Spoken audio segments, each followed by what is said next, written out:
3:17 a.m. I was jolted awake by flickering flashes of red and blue lights, scattering wildly across my ceiling.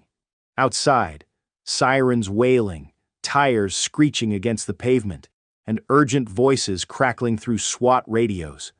I rushed to the window, heart pounding like a drum. Men in tactical black armor were swarming the neighborhood like a full-blown Hollywood raid.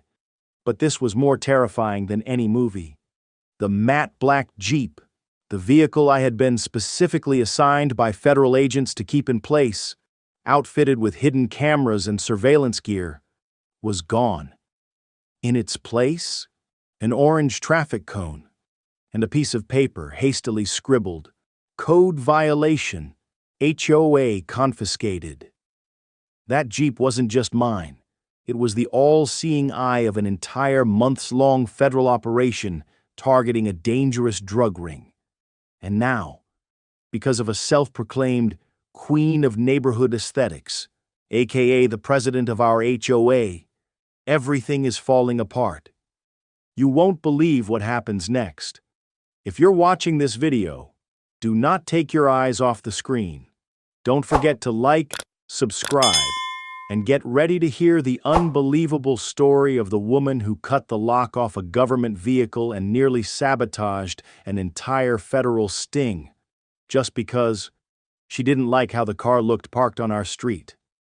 After years of serving in the military, then drifting through major cities doing security consulting work, all I ever wanted was one simple thing: peace.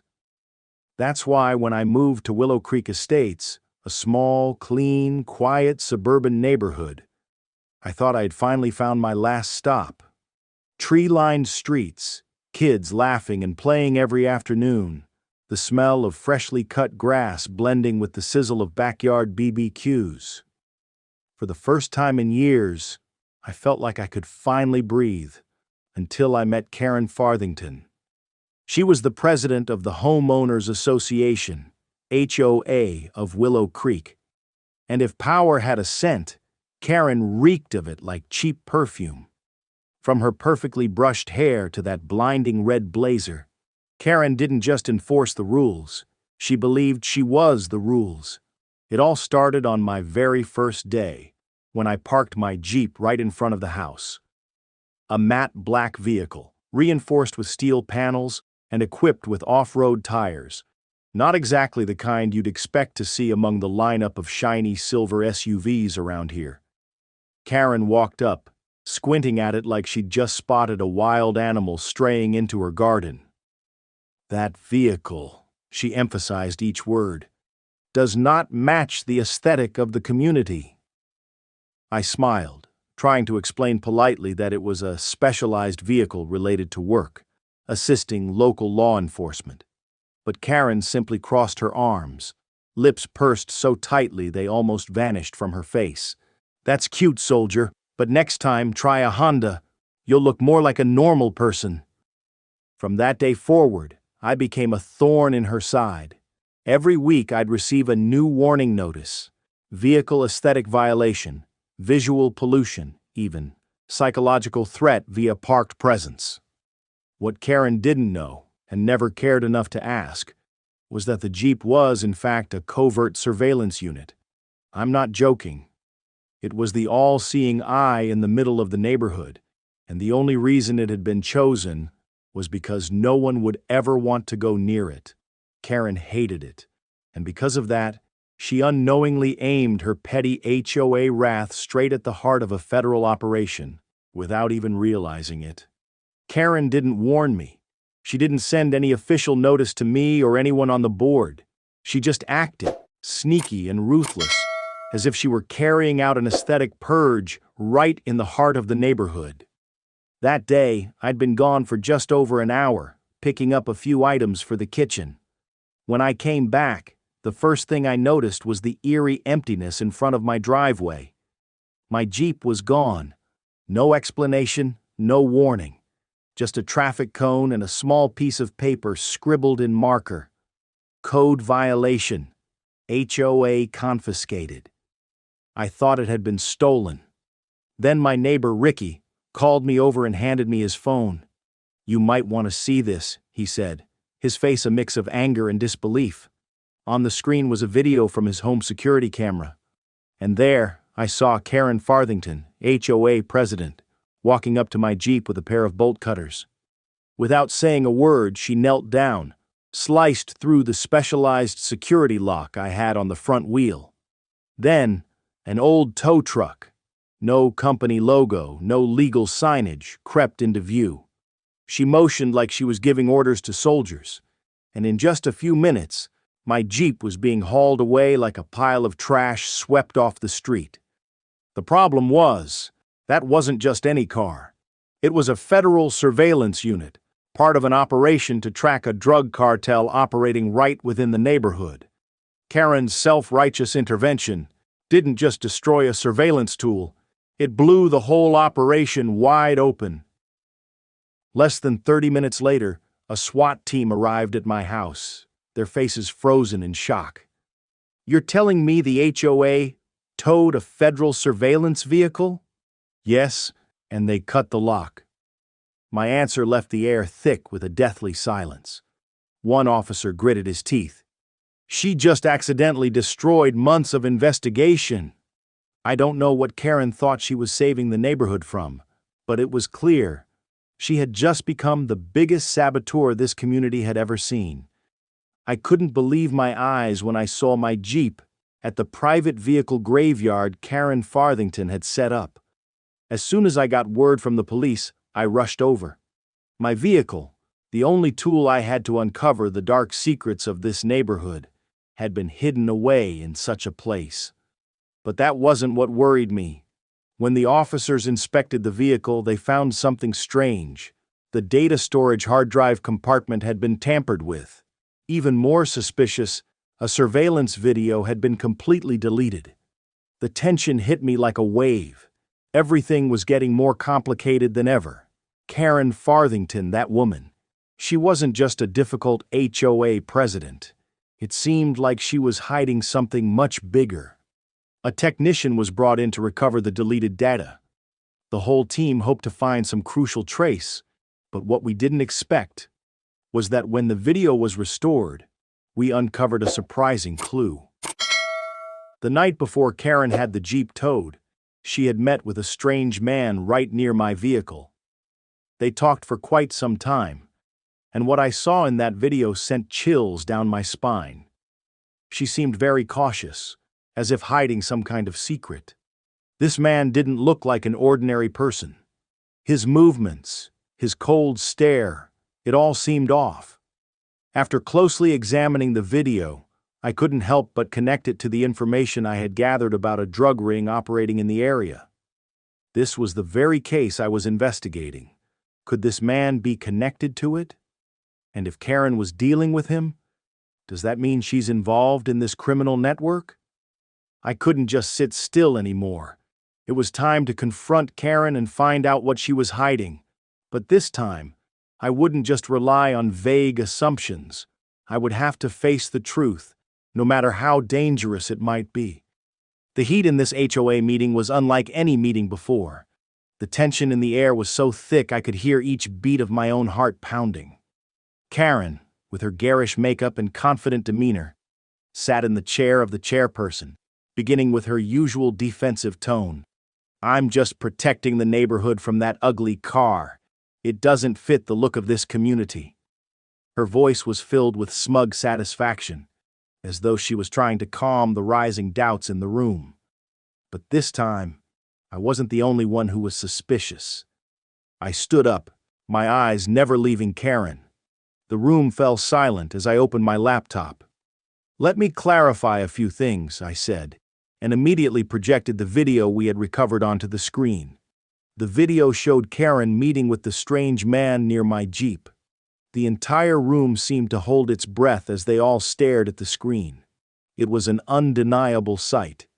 The man was clearly involved in shady activities, and Karen seemed to be discussing something highly secretive with him. "This is evidence," I continued, my voice unwavering. "Not only that, I also have Karen's Facebook post, where she clearly mentioned questionable connections with local partners. At that moment, Special Agent Amanda Bynes, who had been closely following the investigation, stepped forward in the middle of the room. She looked directly at Karen without hesitation. "We've reviewed all the evidence. Karen Farthington is not only in violation of HOA regulations, but she is also involved in criminal activities. We recommend criminal charges for willfully concealing criminal behavior." The room erupted. The skeptical looks quickly turned into outrage. No one could defend Karen anymore. The HOA members exchanged glances, and in the end, they made their decision. One vote, then another. Finally, they voted to remove Karen from office on the spot. Well, that's that, I thought, as I looked at Karen, who no longer held any confidence. She stood there, bewildered and helpless, unable to comprehend that she was being overthrown by those around her. I felt a strange satisfaction, but I also knew this was just the beginning. This wasn't going to stop here. No one in the neighborhood expected Karen to stay quiet after her downfall. But what she did next only made everything more tangled and absurd. Right after being ousted, Karen didn't back down. She fought back with everything she had, suing everyone. The HOA, the government, and even me, the one she blamed as the main culprit behind her downfall. She claimed it was a conspiracy to sabotage her, that she was being slandered, and that she had the right to protect the neighborhood from illegal threats. But when the court reviewed her lawsuit, things didn't go the way she hoped. My lawyer presented irrefutable evidence: the video, the Facebook posts, and even documents from the police. The court dismissed Karen's lawsuit outright, declaring her an abuser of power with no legal grounds to continue this action. So instead of regaining her power or reputation, Karen became a laughingstock. But the worst part wasn't the legal defeat. It was how her story spread everywhere. Reddit, TikTok, and Facebook became breeding grounds for mocking posts about her. Karen Farthington, a national symbol of abuse of power.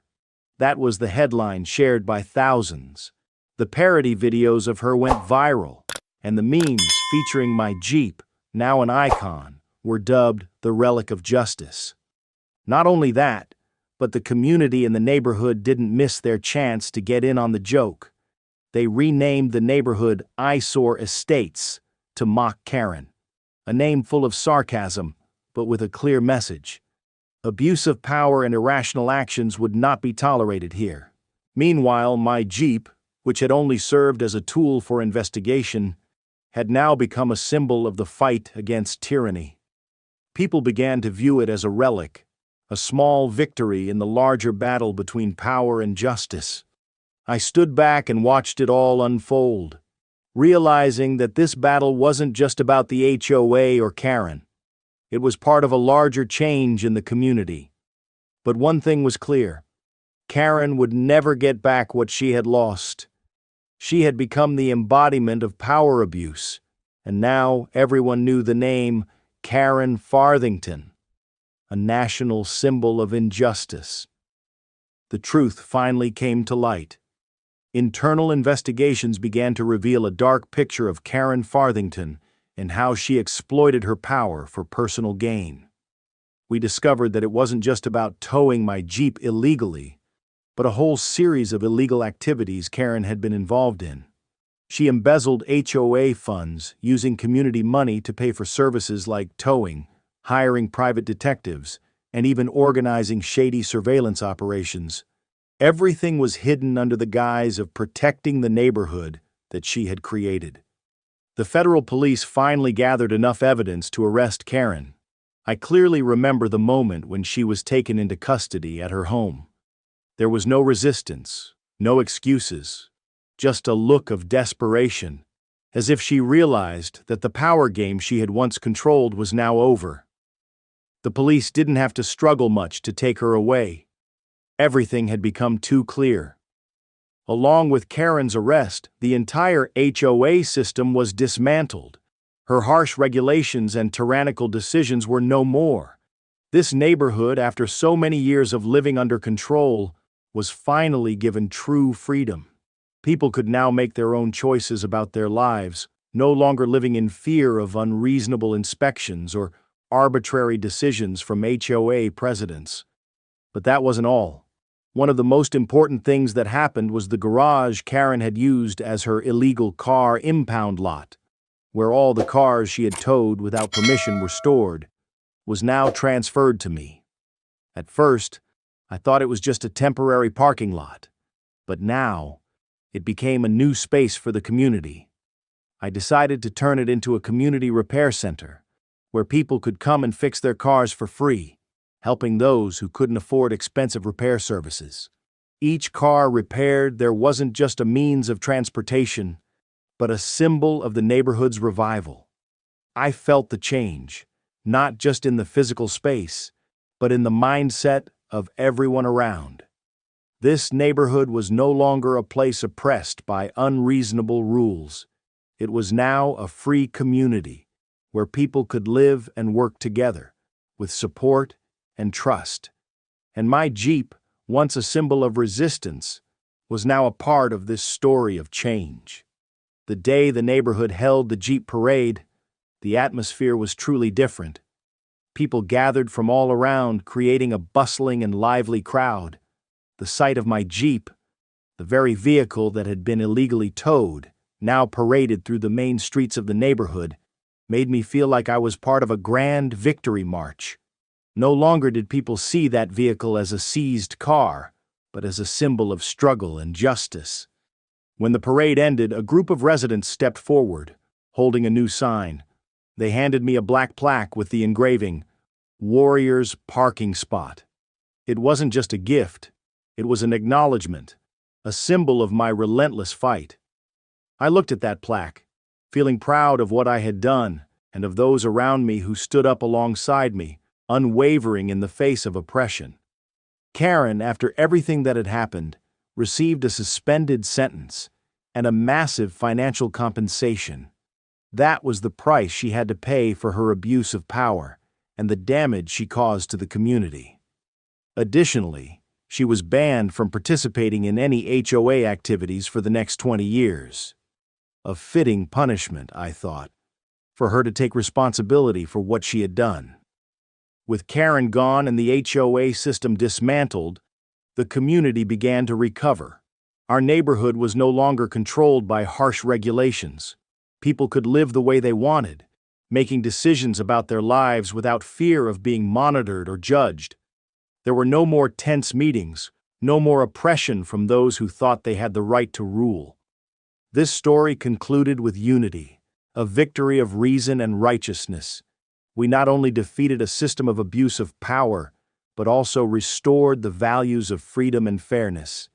And the Jeep, no longer just a vehicle, became a symbol of freedom, of a life no longer shackled by unreasonable forces. I didn't need to slam the table, nor did I need to scream in anyone's face. All I needed was the truth, a Jeep in its rightful place, and a special task force quietly watching every move. Karen thought that cutting the padlock and towing the vehicle was a small victory to assert her power. But what she didn't know, that vehicle was part of a federal investigation, and every one of her actions had already been documented. This story wasn't just about retrieving a car. It was about reclaiming a voice for an entire community that had been abused, threatened, and controlled. We didn't need a rebellion. We only needed a plan, a dossier, and an undeniable truth. If you've ever been pushed into a corner, ever been dismissed, or ever felt like you had no right to speak up, remember, silence doesn't mean defeat. Sometimes, silence is the foundation of an irreversible victory. If this story made you believe that justice still exists, leave a like, subscribe, and share this video. Because sometimes the best revenge isn't retaliation, it's victory.